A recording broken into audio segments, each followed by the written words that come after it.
ನಮಸ್ಕಾರ ವೀಕ್ಷಕರೇ. ಮಂಜು ಮಿಂಚು ಒಂದು ಸಂಚಲನ. ಭಾರತೀಯ ಸಂಸ್ಕೃತಿ, ದೇಶದ ಅಭಿವೃದ್ಧಿ, ಸರ್ವ ಜನಾಂಗದ ಸಾಮಾಜಿಕ ಬದ್ಧತೆಗೆ ಆದ್ಯತೆಯೇ ನಮ್ಮ ಮಂಜು ಮಿಂಚು. ಮಂಜು ಮಿಂಚಿನ ಸಂಚಲನದ ಮಾಹಿತಿ ಮಂಜುನಾಥ್ ಎಂ ಮಾಳಗಿ. ಇದು ನೋಡಿ, ಹುಬ್ಳಿ ಹಾನಗಲ್ ಹೊಂಟಿದೆಯೋ ಕಲಘಟಗಿ ಹುಬ್ಳಿ ಹೊಂಟಿದೆಯೋ ಎಂಬುದು ತಿಳಿಯದ ಎರಡೆರಡು ಬೋರ್ಡ್ ಹಾಕಿದ್ದಾರೆ. ಪ್ರಯಾಣಿಕರು ಯಾವ ರೀತಿ ಇದರಲ್ಲಿ ಹತ್ತಬೇಕು, ಯಾವ ರೀತಿ ಮಾಡಬೇಕು ಅನ್ನುವಂಥ ಗೊಂದಲ ಸೃಷ್ಟಿ ಆಗ್ತದೆ.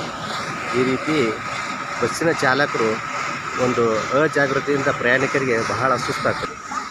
ಈಗ ಇದು ಬಸ್ಸು ಕಲಘಟಗಿ ಬಸ್ ಸ್ಟ್ಯಾಂಡ್ನಾಗ ನಿಂತತಿ.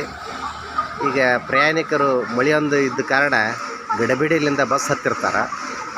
ಏನಾರು ಮಾಡಿ ಅವರು ಹಾನಗಲ್ಗೆ ಹೋಗಾರೋ ಏನು ಹುಬ್ಳಿಗೆ ಹೋಗಾರೋ ಗೊತ್ತಿರಲ್ಲ.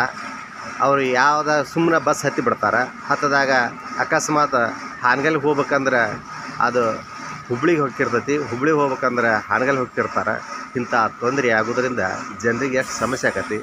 ವಾಹನ ಚಾಲಕರು ದಯವಿಟ್ಟು ಈ ರೀತಿ ಮಾಡಬಾರ್ದು, ಸರಿಯಾಗಿ ಬೋರ್ಡನ್ನು ಹಾಕಬೇಕು. ಕೆಲವೊಂದಿಷ್ಟು ಬೋರ್ಡ್ ಇಲ್ಲದೇ ಗಾಡಿಗಳನ್ನು ಹಚ್ಚಿರ್ತಾರೆ. ಅಂಥವನ್ನು ತಾವೆಲ್ಲ ಮಾಡಬಾರ್ದಂದು ಈ ಮೂಲಕ ಮಂಜು ಮಿಂಚಿನ ವಾಹಿನಿ ತಮಗೆ ಮಾರ್ಗದರ್ಶನ ಕೊಡ್ತಾ ಇದ್ದೀವಿ. ಮಾಹಿತಿ ಮಂಜುನಾಥ್ ಮಾಳಗಿ.